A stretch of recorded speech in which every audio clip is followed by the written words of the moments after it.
Welcome in to DCTF Live, instant recaps of the UIL Football State Championships at NRG Stadium. I'm Max Thompson of Dave Campbell's Texas Football, and you're not Mike Craven. I am decidedly not Mike Craven. That's television's Greg Tepper. We just watched Waskom beat Franklin 33-21. I don't know it's necessarily a surprising result, but was there anything that stood out in the performance for you? Well, we both picked Waskom in this game. We both thought that they looked like the favorite to repeat Franklin, making their first trip to a state title game.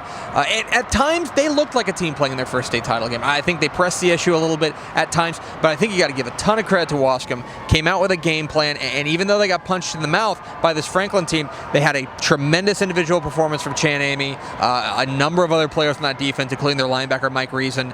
It was a tremendous team effort, and they're deserving back-to-back state champs. You said that this might be the most physical game all weekend. Did it live up to that billing? It did, and I think that it has to do with those offensive styles that you saw the wing tee coming from Waskom, and you saw the slot tee coming from Franklin, and they were just hitting each other in the mouth. Now, we did not see the big hits that we saw in Brock versus Cameron Yo. Brock versus Cameron Yo, they were laying the wood on the big hits. But in this one, I think in the trenches, the game was more physical. It was very hard hitting. And those, I'll tell you, all 44 guys who played down there tonight are going to go home sore tonight. The scary thing for 3A now is Waskom wasn't supposed to be here. Yeah.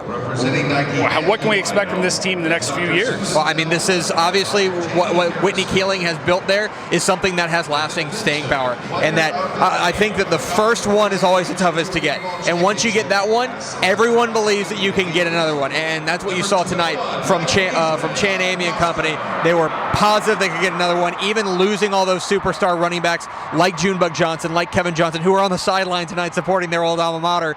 It was fun to see Waskom come out, and even though they didn't have those superstars you were used to, look like the same old Waskom, which is weird because remember, this is not a Waskom program that has a real big winning tradition, but now all of a sudden they do. And I guess the last thing is got to give it a hand to Franklin. I mean, they played their butts off, and Will Phillips, our hero, looked pretty banged up, but left it all out on the field. What do you have to say about this Franklin team and the run they've gone on? I will tell you, Coach Mike Hedrick and company have nothing to hang their heads about. I mean, they gave Waskom everything they wanted and more. It was a really impressive performance from them in their first title game, and this is only going to again spark them onto the next level. Now, there are a lot of pieces they're losing from this team. It's going to be tough to replace those pieces and come right back. But I think once you've gotten to the mountaintop, you know what it looks like. You say, guys, we're one step away from etching ourselves into history. A strong, tremendous performance. I think that in a lot of respects, 33-21 is not necessarily reflective of how close this game was down the stretch. Franklin made one too many mistakes down the stretch, which is what you see from teams playing on the biggest stage for the first time. But it was a close game. It really was.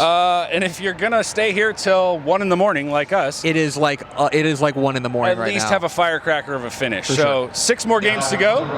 Really? Yeah. Can we go to sleep? Yes, we can go to sleep. We'll see you guys tomorrow.